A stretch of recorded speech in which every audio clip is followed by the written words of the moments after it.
Dear 28-year-old Crystal, so I'm almost done with my first semester at Valencia, and I took this SLS class that really made me think about what I want to do with my life after I leave Valencia.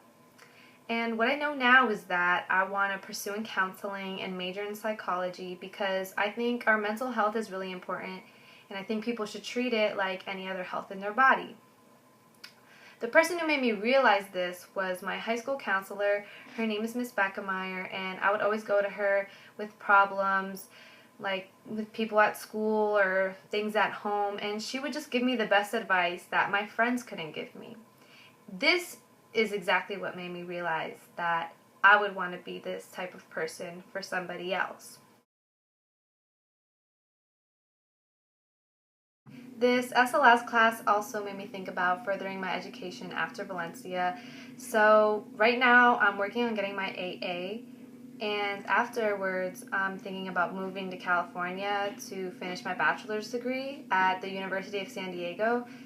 Then after I would be getting my master's degree in counseling, and I really think I would like to reside in the West Coast area, so I would be getting my state counseling license in California because that's what's required to become a certified counselor. The Strengths Quest um, really validated my strengths because I sort of knew what they were, but I wasn't, exactly sure. But this confirmed it.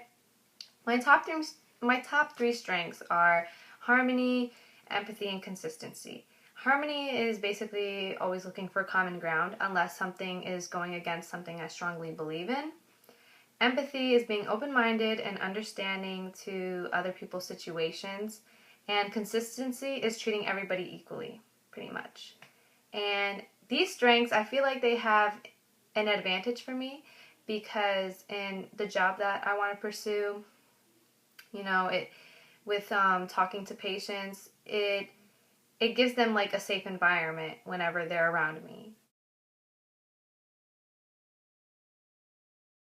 Some challenges I may face in the future would probably be procrastination and becoming really overwhelmed by schoolwork, my job, or even any bills that I may have to pay. And I guess the only thing that I can say is that the time management did open my eyes to that because it does make things a whole lot easier when you lay out your entire schedule so you can see it from a bigger view. And I guess just reminding myself to never give up and, that in the end everything's going to be okay no matter how hard it gets.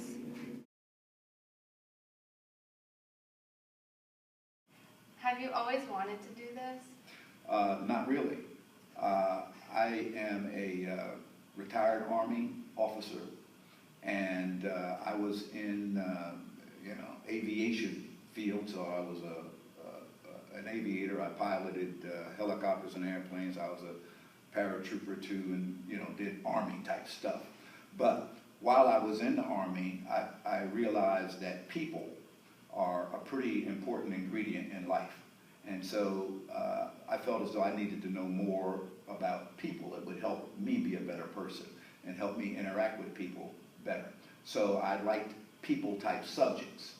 I went to a military school called the Defense Race Relations Institute, and I kind of got hooked on behavioral type things. So it kind of went from there, one thing to another. Next thing you know, I got a bachelor's degree in psychology, and then I went on and got graduate degrees in behavioral sciences also. So it didn't, not from the beginning, but later on in life, I just found out that this was something I had a passion for.